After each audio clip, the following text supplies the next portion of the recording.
Introduction to Programming. We're in Section 4, Scripting with Python. During this section, Snake! Nah, just play it. Introduction to Python. Diving head first. Installing compilers.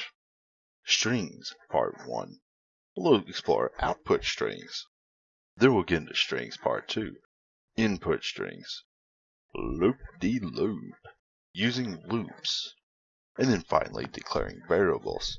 We'll learn how to create variables with Python. Snake! Introduction to Python.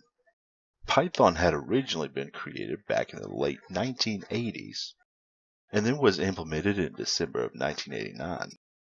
Gerardo van Rossum at the Centrum Wiskunde en Informatica, located in the Netherlands.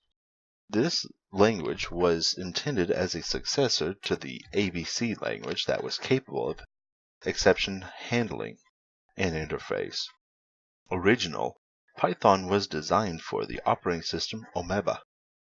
Now, some of the common types of built-in to the script languages are bool, boolean value, float, a floating point, list different types of data, and str, character strings. Python can handle the basic arithmetic operations that are commonly found in C language. Addition, subtraction, multiplication, division, and even percentage. We can also see that there are double operators as exponentials, such as times divided by 5 times 3 equals 125. Now, since 2003, Python has been constantly ranking in the top 10 of the most popular programming languages. Well, what can you use Python for? You can use Python to act as a scripting language for web applications. Based upon the Apache web server, you could create libraries such as NumPy, SciPy, and even Matplotlib.